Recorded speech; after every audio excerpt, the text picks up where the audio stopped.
Hi friends, 1914 నాటి సంగతితో మనం ముచ్చట మొదలు పెడదాం. జపాన్లోని ఒక ప్రాంతం. ఓ 8 ఏళ్ల పిల్లాడు ఆడుకుంటూ ఉన్నాడు. అప్పుడే మొదటిసారిగా ఆ పిల్లాడు 4 చక్రాలపై నడుస్తూ ఉన్న ఒక యంత్రాన్ని చూశాడు. అది ఫోర్డ్ వాళ్ళ మోడల్ టీ అనే వాహనం. అది ఆ పిల్లాన్ని పరమాశ్చర్యానికి గురిచేసింది. ఎక్కడ ఏ ఆకర్షణ కలిగిందో కానీ ఆ పిల్లాడికి ఆ రోజు నుంచి మోటారు వాహనాలన్నా వాటి విడిభాగాలన్నా అమితమైన ఆసక్తి ఏర్పడింది. సుచైరో హోండా అనే ఆ పిల్లాడు పెరిగి పెద్దయి హోండా అనే తన పేరుని ప్రపంచమంతా ప్రతిరోజు పలికేలా చేసుకుంటాడని ఎవరూ ఊహించలేదు. 1906లో జపాన్లోని ఫుజీ పర్వతం సమీపంలో ఉన్న ఓ చిన్న పల్లెలో సుచైరో హోండా జన్మించాడు. ఆయన తండ్రి కమ్మరి పనిచేసేవాడు. పార్ట్ టైం పనిగా సైకిల్ రిపేర్లు చేసేవాడు. హోండా 5 అన్నలు అక్కలు వివిధ రోగాలతో మరణించారు. చివరి సంతానం హోండా మీద ఆ తల్లిదండ్రులు తమ ఆశలు నిలుపుకుని ఉన్నారు. పిల్లాడు బానే ఉన్నాడు, కానీ చదువు అంటే బొత్తిగా ఆసక్తి లేకపోయింది. తండ్రి చేసే సైకిల్ రిపేర్ పనుల్లో మాత్రం ఉత్సాహంగా సాయం చేసేవాడు. సుచైరో హోండా 16 ఏళ్ల వాడయ్యాడు. ఓ రోజు పత్రికలో వచ్చిన ఉద్యోగ ప్రకటన ఒకటి హోండా కంటపడింది. ఆర్ట్ షోకాయ్ అనే ఆటోమొబైల్ సర్వీస్ స్టేషన్లో టెక్నీషియన్ కావాలనే ప్రకటనది. హోండాకి ఆ ఉద్యోగం వచ్చింది. అయితే అది టోక్యోలో చేయాల్సిన పని. పుట్టాక మొదటిసారి తల్లిదండ్రులు విడిచి దూర ప్రాంతానికి వెళ్లాల్సి వచ్చింది. ఎంతో ఆశగా టోక్యోలో అడుగుపెట్టిన హోండాకి సదరు కంపెనీ వాళ్ళు కార్యాలయం శుభ్రం చేసే పని అప్పగించారు. చిన్నపిల్లల్ని ఆడించే పనులు చెప్పారు. ఇంట్లో వాళ్ళకి దూరంగా వచ్చి ఇక్కడ ఈ ఉపయోగం లేని పనులు చేయడం అతన్ని బాధించింది. తల్లిదండ్రుల్ని బాధ పెట్టలేక వెనక్కి వెళ్లకుండా టోక్యోలోనే ఉండిపోయాడు. కొన్ని నెలల తర్వాత ఆర్ట్ షోకాయ్ యజమాని హోండాకి తమ వర్క్షాప్ పని కూడా అప్పగించాడు. ఆసక్తి కలిగిన పని కావడంతో హోండా ఆ పనిని చురుగ్గా నేర్చుకున్నాడు. కొద్ది నెలల వ్యవధిలోనే వివిధ వాహనాల తాలూకా రకరకాల యంత్ర సామాగ్రిని, వాటి పనితనాన్ని చాలా వరకు అర్థం చేసుకున్నాడు హోండా. ఆ కాలంలోనే ఆర్ట్ షోకాయ్ 2 స్పోర్ట్స్ కార్స్ని తయారు చేసింది. మొదటిది ఆర్ట్ డైమ్లర్, రెండవది కర్టిస్. ఈ 2 వాడేసిన ఇంజన్లతో తయారు చేసిన కార్లు. ఇవి జాపనీస్ మోటార్ కార్ ఛాంపియన్షిప్ 1924లో మొదటి స్థానం సంపాదించాయి. హోండా ఆ రోజు వరకు ఒక మెకానిక్. అయితే రేస్ సందర్భంగా డ్రైవర్తో పాటు ఇంజనీర్గా కార్లో కూర్చుని రేస్లో పాల్గొన్నాడు. ఆ కార్ రేస్ సుచైరో హోండాని మోటారు వాహనాలకు భక్తుని చేసేసింది. ఆ తర్వాత చాలా ఏళ్లు ఆర్ట్ షోకాయ్లోనే హోండా పనిచేస్తూ వచ్చారు. మంచి అనుభవం సంపాదిస్తూ వచ్చారు. 1928లో హోండాకి 22 ఏళ్ల వయసప్పుడు ఆర్ట్ షోకాయ్ యజమాని హమామాట్సు నగరంలో తమ కొత్త శాఖని ఏర్పాటు చేయాలని సంకల్పించి హోండాకి ఆ శాఖ నిర్వహణ బాధ్యతలు అప్పగించి ఆ నగరానికి పంపించారు. ఈ కొత్త శాఖలో తాను ఒక పనివాడిగానే శ్రమించాడు హోండా. 2 ఏళ్లలో 30 మంది వర్కర్లు పనిచేయాల్సినంతగా ఈ బ్రాంచ్ని అభివృద్ధి చేశాడు. సమర్థుడైన మెకానిక్ అనిపించుకున్నాడు. చక్కని రేసింగ్ డ్రైవర్గా పేరు తెచ్చుకున్నాడు. తనకున్న అనుభవాన్నంతా రంగరించి తన యజమాని కోసం ఒక స్పోర్ట్స్ కార్ని డిజైన్ చేశాడు. గంటకి 120 కిలోమీటర్ల వేగంతో వెళ్లేలా దీన్ని రూపొందించాడు. పాత రికార్డులన్నీ కొల్లగొట్టింది ఈ కొత్త కారు. ఆ తర్వాత 20 ఏళ్ల దాకా ఆ రికార్డు ఈ కారు పేరిటే ఉండిపోయింది. ఆర్ట్ షోకాయ్ యజమాని మనసులో హోండా పట్ల గౌరవాభిమానాలు ఎక్కువయ్యాయి. హోండా సొంతంగా వర్క్షాప్ మొదలు పెట్టాలనుకున్నాడు, కానీ అవకాశం చిక్కనేలేదు. 1936లో రేస్ జరుగుతూ ఉన్నప్పుడు సంభవించిన పెద్ద ప్రమాదంలో హోండా తీవ్రంగా గాయపడ్డాడు. శరీరం ఎడం భాగం బాగా దెబ్బతింది. భుజం ఎముక పక్కకు తప్పుకుంది. ముఖం గాయాల పాలైంది. హోండా ఇక తనకు ఆఖరి రోజులు సమీపించాయనుకున్నాడు. మెకానిక్గా పనిచేయలేడు, రేసింగ్లో పాలు పంచుకోలేడు.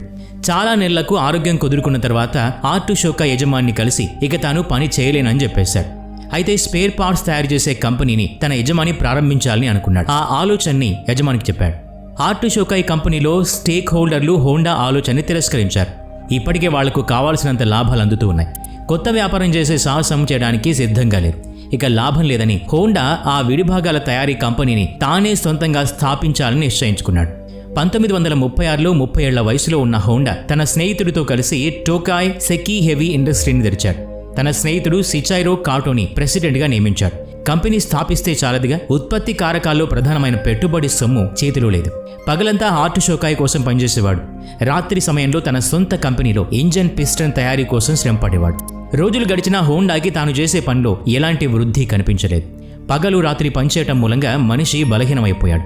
అప్పుడు మెటలర్జీ అంటే లోహశాస్త్రంలో ప్రావీణ్యత సంపాదించడం కోసం ఒక విశ్వవిద్యాలయంలో చేరాడు. 1939లో 3 ఏళ్ల అకుంఠిత శ్రమ ఫలితంగా ఇంజన్ పిస్టన్ తయారు చేయగలిగాడు. అప్పుడు ఆర్ట్ షోకాయ్లో పని మానేశాడు. పూర్తి స్థాయి సమయాన్ని పిస్టన్ తయారీలో, దాన్ని మెరుగుపరచడంలో వినియోగించాడు. తాను చేసిన పిస్టన్లో ఎన్నో లోపాలున్నాయని అతను గ్రహించలేకపోయాడు. టొయోటా కంపెనీ వాళ్లకు తన పిస్టన్ని చూపిస్తే వాళ్ళు 50లో 47 డిజైన్లని తిరస్కరించారు. హోండా నెత్తిన పిడుగు పడినంత పనైంది. దారులన్నీ మూసుకుపోయి చీకటి కమ్మినట్లయింది. అసలు మిగతా కంపెనీలు ఏం కోరుకుంటున్నాయో, వారి అవసరాలు ఏమిటో తెలుసుకుందామని జపాన్ అంతా తిరిగాడు. ఫ్యాక్టరీస్ చూశాడు, తయారీదారుల్ని కలిశాడు, కొన్నాళ్ల పాటు మార్కెట్లను అధ్యయనం చేశాడు. తిరిగొచ్చి మళ్లీ పిస్టన్ని తయారు చేశాడు. దాన్ని అన్ని కంపెనీల వాళ్ళు మెచ్చారు. నాణ్యత అందరికీ నచ్చింది. మేలు మలుపు రావడం ఆలస్యమైంది తప్ప హోండా తన ప్రయత్నాలు విరమించలేదు కదా. ఇదిగో ఇప్పుడు తయారు చేసిన పిస్టన్ కోసం ఆర్డర్లు వచ్చి పడిపోయాయి. ఆ వచ్చిన ఆర్డర్లు పూర్తి చేసి పంపించడం కోసమే 2000 మంది వర్కర్స్ని పనిలోకి తీసుకోవాల్సి వచ్చింది. అయితే ఇదంతా పాల పొంగులా చల్లారిపోతుందని అతనికే కాదు ఎవరికీ తెలియదు.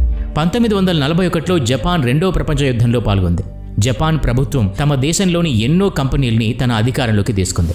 సుచైరో హోండా స్థాపించిన కంపెనీ కూడా ప్రభుత్వం చేతుల్లోకి వెళ్లిపోయింది. హోండా అధికారాలన్నీ తొలగించి అతని కంపెనీలోనే అతన్ని సీనియర్ మేనేజింగ్ డైరెక్టర్గా నియమించింది ప్రభుత్వం. కంపెనీ పనివాళ్ళని మిలిటరీ సేవల కోసం తీసుకెళ్లిపోయారు.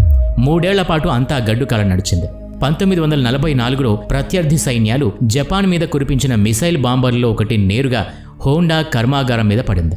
వైమానిక దాడుల్లో జపాన్ మొత్తం పాడుబడ్డ దేశంగా మారిపోయే పరిస్థితులు ఏర్పడ్డాయి. 1945లో 2 అణుబాంబు దాడులు జరిగాయి. అది అందరికీ తెలిసిందే. మీకు దాని పరిణామాలు తెలిసే ఉంటాయి కదా. జపాన్ నడ్డి విరిగింది. మళ్లీ లేవాలంటే అయ్యే పని కాదని ప్రపంచం మొత్తం అనుకుంది. అమెరికన్ సైన్యాలకు జపాన్ లొంగిపోయింది. యుద్ధం ముగిసిన యుద్ధానంతర పరిస్థితులు అందరినీ బికారుల్ని చేసినట్టే. హోండాకు మాత్రం మినహాయింపు ఉందా? అతను నిండా మునిగిపోయాడు. ఏం చేయలేని స్థితిలో హోండా తన మిగిలిపోయిన అరకొర ఆస్తుల్ని 4,50,000 ఎండ్లకు టొయోటా కంపెనీకి అమ్మేశాడు. తిరిగి నిరుద్యోగం చెంత చేరాడు. జపాన్ ఆర్థిక పరిస్థితి ఘోరంగా తయారైంది. తిండి, బట్ట, ఆవాసం అన్నీ మట్టిపాలైపోయాయి. కోలుకోవడం సంగతేమో గానీ ఊపిరైనా నిలుస్తుందా అన్న చందంగా ఉంది జపాన్. పెట్రోల్ వంటి ఇంధనం అలభ్యం. దానితో ప్రజా రవాణా స్తంభించిపోయింది. పరిస్థితులు ఇలా ఉన్న సమయంలో హోండా చేతికి జాపనీస్ ఇంపీరియల్ ఆర్మీ వారికి చెందిన ఒక చిన్న ఇంజన్ వచ్చి చేరింది. ఆ ఇంజన్తో వాళ్ళు వైర్లెస్ రేడియోని ఆపరేట్ చేసేవారు.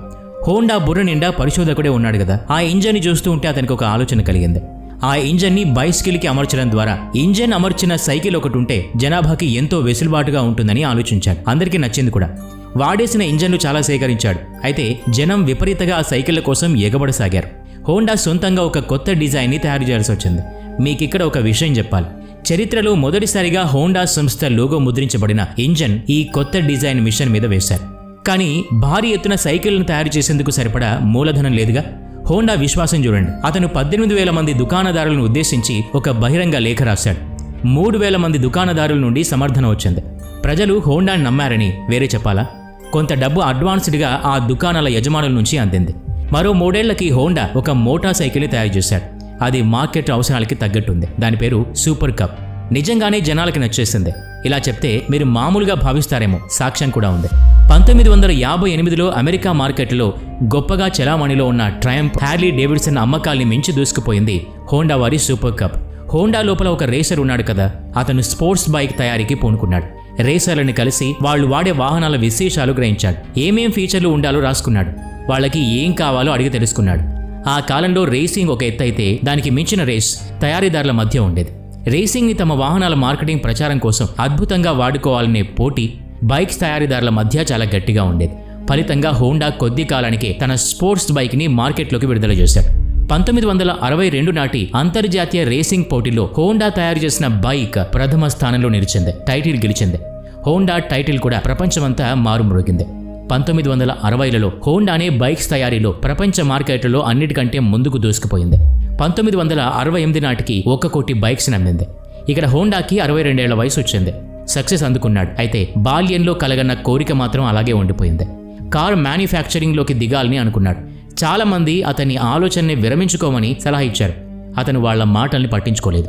టొయోటా, నిసాన్ కంపెనీలు జపాన్ మార్కెట్లో సుస్థిరంగా ఉన్నాయప్పటికే. మరి కొత్తగా వచ్చే హోండాకి జపాన్ మార్కెట్ స్థానం కల్పిస్తుందా అనేది సందేహమే. హోండా తన మొదటి పికప్ ట్రక్ T360ను విడుదల చేస్తే అది కాస్త దెబ్బతింది. తర్వాత S500 అనే స్పోర్ట్స్ కార్ తయారు చేస్తే కేవలం 1,300 కార్లు మాత్రమే అమ్ముడయ్యాయి. 1972లో హోండా సివిక్ కారు మార్కెట్లోకి ప్రవేశించింది. దీని తర్వాత తరం మోడళ్లు ఇప్పుడు కూడా ప్రపంచమంతా ఫేమస్ అవుతూనే ఉన్నాయి. 1980లో హోండా మోటార్స్ జపాన్లో 3వ పెద్ద వాహన ఉత్పత్తి కర్మాగారంగా పేరు తెచ్చుకుంది. మరో 10 ఏళ్లలో ప్రపంచంలోనే 3వ అతిపెద్ద వాహన ఉత్పత్తి కర్మాగారంగా ప్రసిద్ధి చెందింది. కార్లు, మోటార్ సైకిళ్లు, స్పోర్ట్స్ ఇంజన్లు, విమానాల ఇంజన్లు, అనేకానేక విద్యుత్ యంత్ర పరికరాల మీద హోండా అనే పేరును ఇప్పుడు చూస్తూ ఉన్నాం. సుచైరో హోండా సివిక్ లాంచ్ అయిన మరుసటి ఏడాది అంటే 1973లో కంపెనీ నుండి పదవి విరమణ తీసుకున్నాడు. 1991 ఆగస్టు 5న ఈ లోకం నుంచే శాశ్వత విశ్రాంతి తీసుకున్నాడు. హోండా లోగో చూడండి, రెక్కలు విచ్చినట్టు కనిపిస్తుంది. ఎంతో ఎత్తున ఎగురుతోంది అంటే నిజమే అనిపిస్తుంది. హోండా ముచ్చట విన్నాక మీకేమనిపించిందో కామెంట్లో తెలియచేయండి. ఈ వీడియో నచ్చినట్లయితే లైక్ చేయండి, షేర్ చేయండి. ఇలాంటి మరిన్ని వీడియోస్ కోసం ఈ ఛానల్కి సబ్స్క్రైబ్ చేసుకొని బెల్ ఐకాన్ మీద క్లిక్ చేయండి. నెక్స్ట్ వీడియోలో మళ్ళీ కలుద్దాం. Thanks for watching.